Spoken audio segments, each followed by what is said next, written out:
Long history, very short. This is Little Sleights, where I talk about the women, and sometimes the men, who lived and died in the shadows cast by history's limelight. Let's talk about the Bride of Transylvania. In 1497, a woman passed away. In her bed, on a walk, naturally, unnaturally, no one is quite sure. She most likely died in Somkrek, a small village in what was historically known as Transylvania, now called Romania. Many believe she was buried close to her former husband in the tomb of Snagov near Bucharest, but considering that 1. Said husband likely isn't even there himself, and 2. The crown recognized her by her first husband's surname her whole adult life, that location is unlikely, meaning no one knows where she is. She is a woman entirely lost to time. She was survived by a son, or no children at all, depending on which historian you listen to, as well as her fourth husband. That one's for sure. She was the much-married, maybe motherly, one-time princess of Wallachia. She was the wife of Vlad the Impaler. But before all that, she was Justina Szilagyi. Justina's origins are just as mysterious as her ending. She was born in the early 1450s, but her parentage is up for debate. A royal charter referred to her as the daughter of Osvat Szilagyi, but this was later contested by another document alleging that Osvat's younger brother, Ladislaus, was her father instead. She is commonly accepted to be Osvat's daughter, in accordance with the charter, but it is theorized that after Ladislaus' death, Osvat took guardianship of the then-infant Justina and raised her as his own. Whoever her father was, it would not be nearly so important to her life as who her cousin, Matthias Corvinus, would become. Hungarian women in that time, like many of their contemporaries, fell into strict gender roles, heavily influenced by the predominant religion of the time. Justina herself would have grown up Roman Catholic, and expected to bend herself to the wills of her male relatives and her husband, run the household, and produce offspring, preferably males. However, women, especially noble women, were not prevented from owning property, even fiefdoms, and they could act as regents while their husbands were away. I can't tell you if Justina was educated to read or write, as no letters from her exist, or if she was groomed for any kind of leadership, but I can tell you that when her cousin Matthias became King of Hungary in 1458, Justina's future as both bargaining chip and chess piece was set. Matthias had inherited a country under siege from the Turks, and needed power and security both internally and against his enemies quickly. Matthias was the son of a military leader, not a king or even an important nobleman, so he had no dynastic ancestry or royal relationships to fall back on to help him secure land or treaties. The new king sought stabilization primarily through strategic reforms, reorganization, and defensive maneuvers, but Justina still served her purpose, several times in fact. She would be married 4 times throughout her life.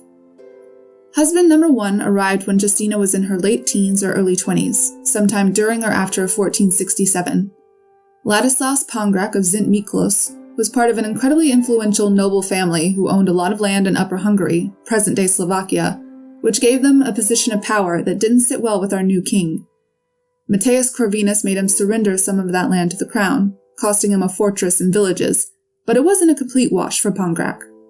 In exchange, Matthias gave him his cousin Justina, as well as the Transylvanian estates he had seized from another powerful family, the Erdélyes, namely the castle and surrounding villages at Gurnyazeg in Transylvania, lands that would be co-owned by both Pongrak and Justina. She was young, presumably fertile, with an extremely powerful relative eager to see her place and therefore his influence assured.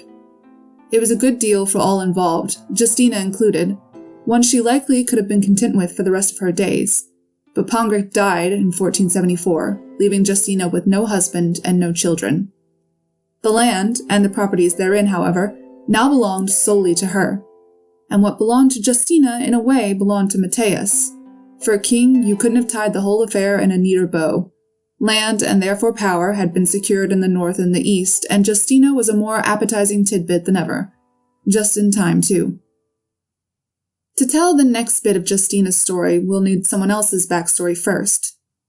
Vlad III, aka the Impaler, aka Dracula, aka, yes, that dude, had been in Hungarian captivity for the last 13 years. After his ill-fated run against Mehmed II, an Ottoman sultan he had been warring against for years, He went to Matthias Corvinus in 1462 to plead for help, but the king instead had him imprisoned in the castle of Visegrad. It was, by all accounts, not a pleasant stay, and outside of those walls, Corvinus would use that time wisely, spreading tales of Vlad's cruelty and barbaric nature across Europe to cast shadows on Vlad's claim if need be, building the foundations of the legend we know today. To be clear, Vlad had given him more than enough to build on, but Corvinus was not above playing up the spectacle to his advantage. As the years passed, however, Corvinus had a change of heart, or, more likely, a change in tactics. A fellow ruler, Stephen III of Moldavia, aka Stephen the Great, pleaded for Vlad's release in order to have someone ruling over Wallachia who would fight the Ottoman Empire. Corvinus complied, and in 1475, Vlad the Impaler was released and recognized by Corvinus as the rightful ruler of Wallachia. And who better to stand by his side than a relative of the King of Hungary himself? Now it is said by some that Vlad had caught the young Justina's eye, and she was instantly smitten with him, eager to marry him.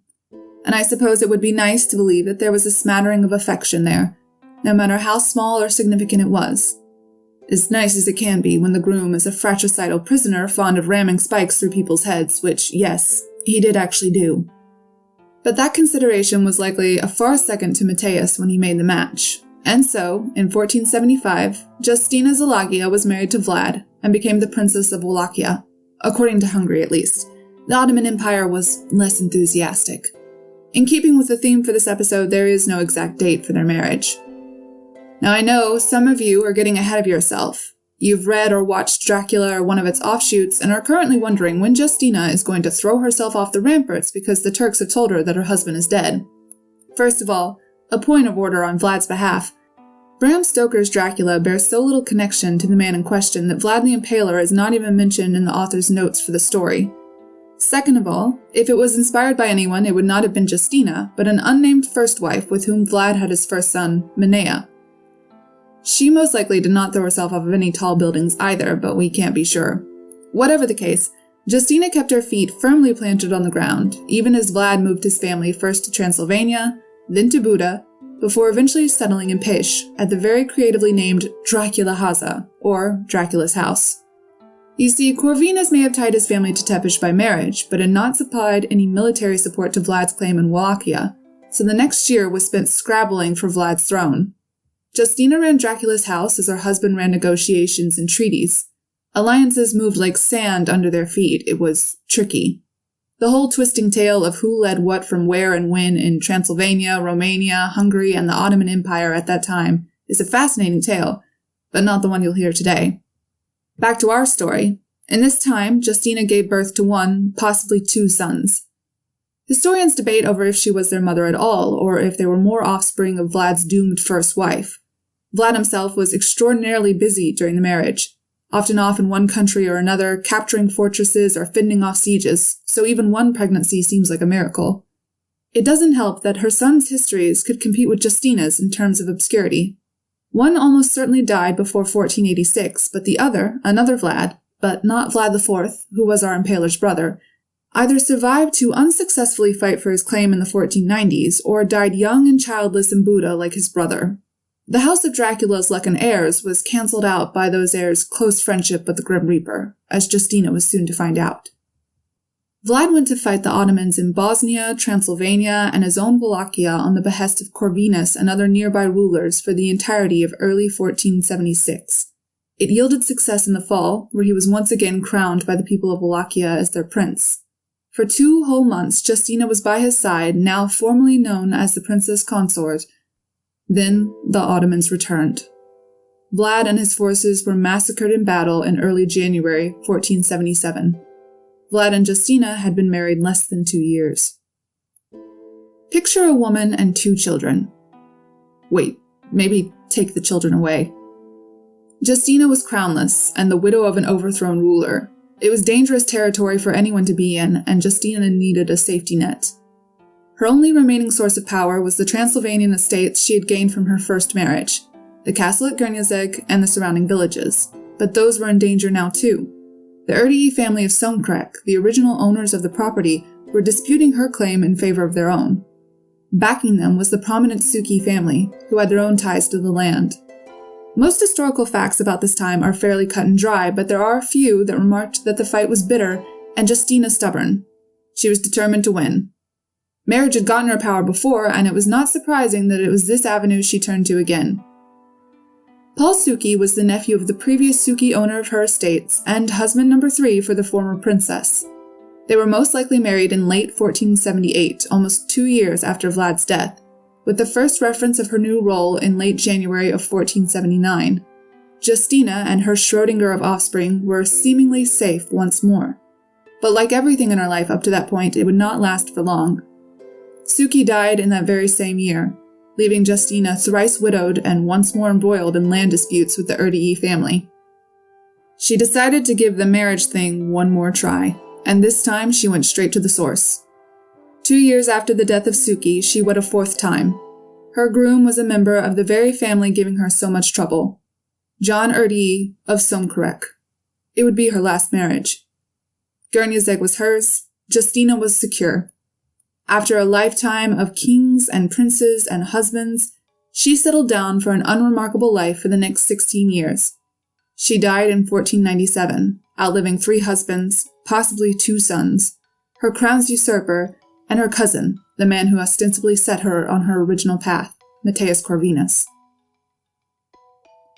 It is very likely that Justina was passed from man to man, marrying her for her title and deeds and connections.